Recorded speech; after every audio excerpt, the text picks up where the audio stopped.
Hello students of class 8. Today we will learn chapter 2 in your science. हमारा second chapter जो है इसका नाम है माइक्रो ऑर्गेनिजम्स और ये हमारे लिए दोस्त का भी काम करता है, दुश्मन का भी काम करता है, इसलिए फ्रेंड एंड फो। अब हम देखते हैं कि माइक्रो ऑर्गेनिज्म किसे कहते हैं। जो माइक्रो ऑर्गेनिज्म है, माइक्रो मीन्स क्या होता है? सबसे छोटा, जिसको हम ऐसे नहीं देख सकते हैं। और ऑर्गेनिजम्स इसका मतलब क्या होता है? जीव, तो सूक्ष्म जीव हैं। तो ऐसे बहुत सारे ऑर्गेनिज्म हैं जिसको हम अपनी केवल आंखों के द्वारा नहीं देख सकते हैं, उसे हम क्या कहेंगे? Micro organisms. इसको दूसरे रूप में माइक्रोब्स भी कहा जाता है। ये हमारे लिए फ्रेंड का भी काम करता है और फो यानी एनिमी, दुश्मन का भी काम करता है।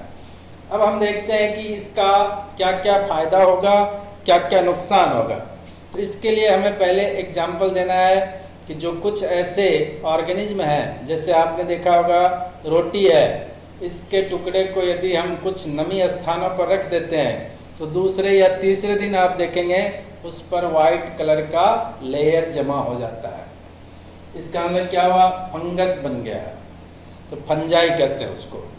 इसी प्रकार से दही जमाते हैं, तो दही जमाने के लिए जो दूध होता है उसमें जावन डालते हैं। जावन में कौन होता है? लैक्टोबैसिलस बैक्टीरिया, जो कि क्या करता है? जो अपने दूध है उसको मल्टीप्लाई करेगा और मल्टीप्लाई करके कर्ड बना देता है, दही बना देता है। इस तरह से ये हमारे लिए फायदेमंद भी है। इसके साथ साथ कुछ माइक्रोब्स ऐसे होते हैं जो कि बीमारियों को निर्मित करते हैं। जैसे अभी आप देख रहे हैं कोरोना। कोरोना क्या है? वायरस के द्वारा हो रहा है।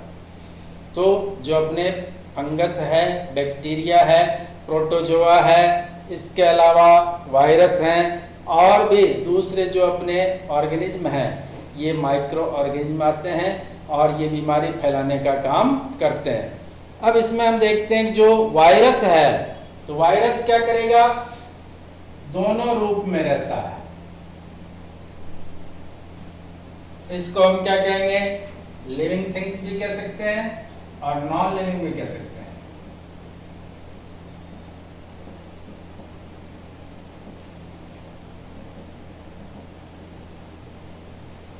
जब तक इसको होस्ट नहीं मिलता है तब तक ये नॉन लिविंग है, लेकिन जैसे ही होस्ट मिल जाएगा तो क्या बन जाता है? लिविंग बन जाता है। इसलिए इसको दोनों के बीच की कड़ी माना जाता है। जब तक ये बाहर रहेगा तब तक मरा हुआ है, लेकिन जैसे किसी व्यक्ति के शरीर में प्रवेश कर जाता है उस समय क्या हो गया? जिंदा हो जाता है। तो इस तरह से हम देखते हैं अपने पास जो माइक्रो ऑर्गेनिज्म हैं उनके कौन कौन से क्लास हैं, कैसे क्लासिफाइड किया गया। ये 4 मेजर ग्रुप मेन है इसके, जिसमें हमने देखा फंजाई है, बैक्टीरिया है, प्रोटोजोआ है और वायरस हैं। ये खास है। अब हम चलते हैं कि इसका बेनिफिट क्या है।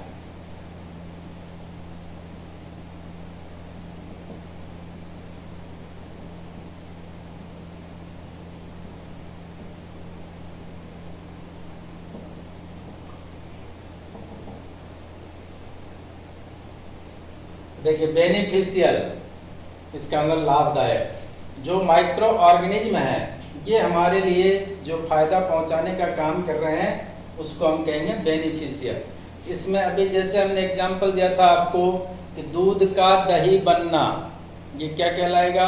बेनिफिशियल है। इसी तरह से एल्कोहल का प्रोडक्शन होता है, तो एल्कोहल का जो प्रोडक्शन होगा उसमें भी क्या होगा? बैक्टीरिया वर्क करता है, तो इसलिए बैक्टीरिया क्या कहलाएंगे? बेनिफिशियल कहलाएंगे।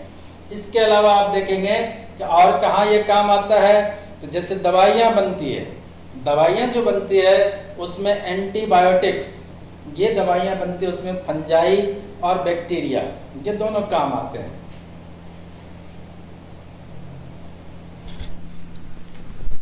ये दोनों इसमें काम आएंगे। अब आप देखेंगे कि इसके अलावा और क्या काम है, तो जो हमारे पास दूसरे जीवाणु हैं तो उनका और क्या वर्क होगा, वो कैसे फायदा पहुंचाएंगे।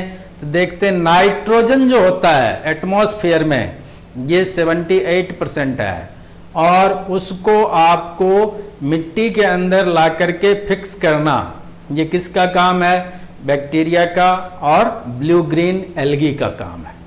तो उसमें आप देखेंगे कि जो अपने पास कुछ बैक्टीरिया होते हैं और ब्लू ग्रीन एल्गी है,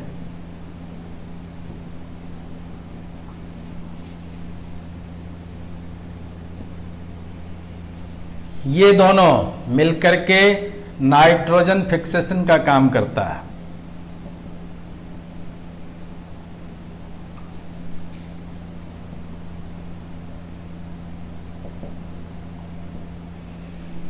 नाइट्रोजन फिक्सेशन जो होता है, इसमें क्या होता है कि जैसे एटमॉस्फेयर है, एटमॉस्फेयर में हम देखते हैं जैसे बारिश का मौसम होता है, बादल बनते हैं, बिजली चमकती है। बिजली जो है जब चमकती है तो नीचे की ओर आती है, उसके साथ में नाइट्रोजन नीचे आता है। अब आप देखेंगे कि जो नाइट्रोजन नीचे आया है, तो जो कुछ लेग्यूम प्लांट होते हैं, यानी जैसे दलहन हम कह सकते हैं, या फलीदार पौधे होते हैं, उनके जड़ों में नॉड पाया जाता है, जिसको गांठ कहते हैं हम, और उसमें बैक्टीरिया या ब्लू ग्रीन एल्गी जो है, यानी वैसे मेन होता है राइजोबियम, राइजोबियम बैक्टीरिया है, ये मेन पाया जाता है अपने नॉड में। लेकिन जैसे ही बिजली गिरती है तो वो क्या करेगा? उस नाइट्रोजन को एब्जॉर्ब कर लेता है, एब्जॉर्ब करके उसको नाइट्रेट में बदल देता है, और ये नाइट्रोजन फिक्सेशन का काम करता है, जिसके कारण से आप जो है फलीदार पौधे के जो भी बीज हम खाते हैं, जैसे दाल खाते हैं, उसमें क्या होता है? प्रोटीन होता है। प्रोटीन होने का कारण क्या हुआ? नाइट्रोजन का होना। इस कारण से जो नाइट्रोजन फिक्सेशन है, ये भी हमारे लिए बेनिफिशियल हुआ। अब हम चलते हैं कि बेनिफिशियल के अलावा हार्मफुल क्या है।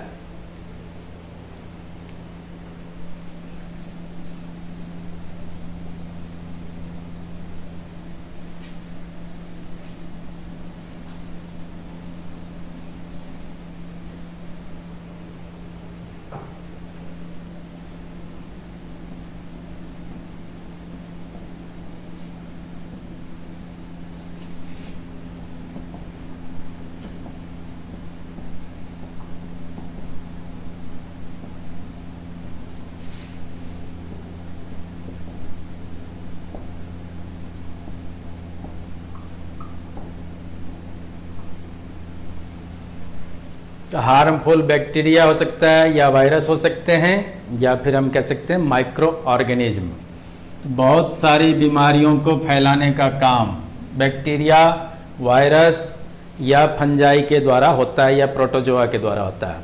तो हम देखते हैं जैसे कोलरा, हेपेटाइटिस, या फिर टीबी, इसके अलावा जॉन्डिस, ये सब जो बीमारियां हैं किसके द्वारा फैलते हैं? तो हम कहेंगे बैक्टीरिया या फिर वायरस के द्वारा फैलते हैं। अभी जैसे कोरोना चल रहा है, तो ये किसके द्वारा फैल रहा है? वायरस के द्वारा फैल रहा है। तो कोरोना जो है, इसमें आप देखते हैं एक व्यक्ति से दूसरे व्यक्ति में फैलता है। इसका अर्थ क्या होगा? कम्युनिकेबल।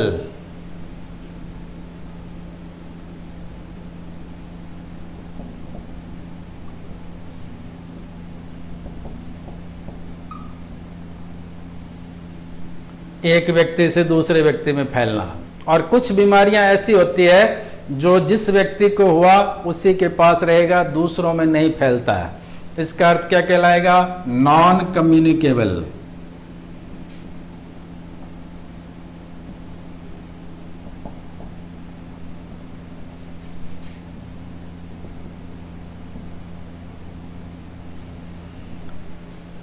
अब देखते हैं कि जैसे ये अपने पास दो प्रकार की बीमारियां हैं, तो ये मनुष्यों में है और जानवरों में भी होता है।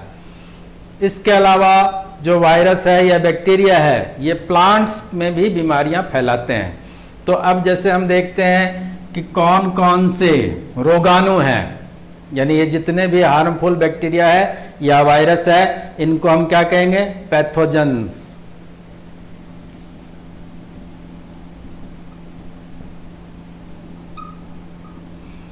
पैथोजेंस का अर्थ है कि ऐसे माइक्रोब्स जो कि बीमारी को उत्पन्न करता है, किसी के शरीर में प्रवेश कर जाता है और उन्हें बीमार कर देता है, तो उसको हम क्या कहेंगे? पैथोजेंस कहेंगे। अब ये अपने पास एक तो हो गया ह्यूमन बीइंग में बीमारियां होना, दूसरा हो जाएगा एनिमल्स में बीमारियां होना, और तीसरा हो जाता है प्लांट्स में बीमारियां होना। तो इसके बारे में पढ़ रहे हैं हम।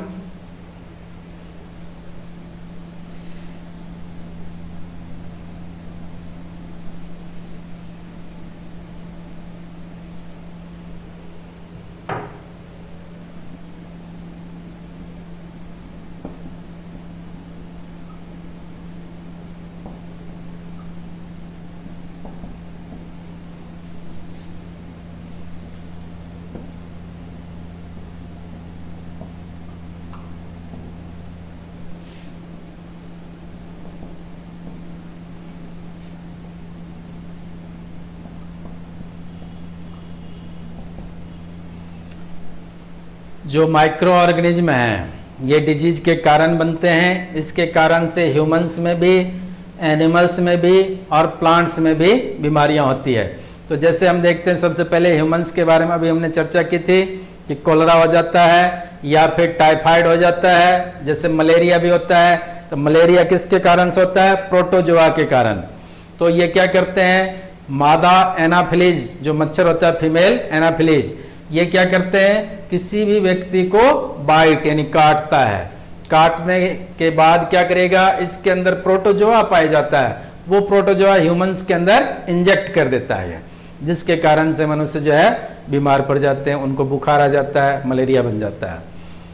इसके अलावा जो अपने टाइफाइड है, ये भी हम देखते हैं, जैसे बुखार आता है, इसमें भी क्या होगा? माथे के अंदर बुखार चला जाता है, तो वो टाइफाइड बन जाता है।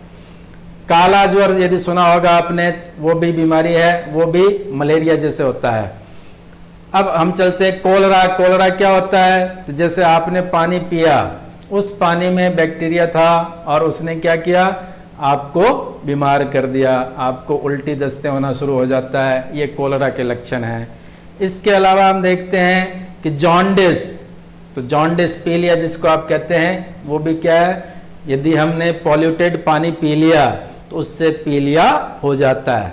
इसके अलावा और भी बहुत सारी बीमारियां हैं जो कि बैक्टीरिया और वायरस के द्वारा होता है। अब हम देखते हैं एनिमल्स में बीमारियां कौन कौन सी होती है। तो एनिमल्स में मेन बीमारी है अपने, एक तो एंथ्रैक्स,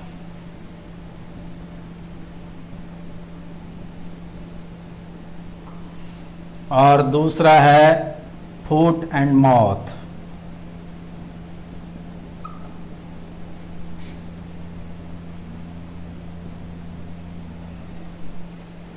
तो दोनों में आप देखेंगे, एंथ्रैक्स में क्या होता है? इसको जैसे खुरपक्का कहते हैं।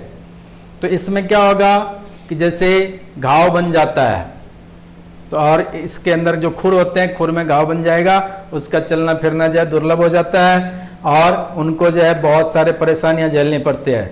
इसका भी इलाज कराने के लिए जैसे एनिमल्स के डॉक्टर होते हैं, उनको बुलाया जाता है, फिर वो टीका वगैरह लगाते हैं, इलाज होता है।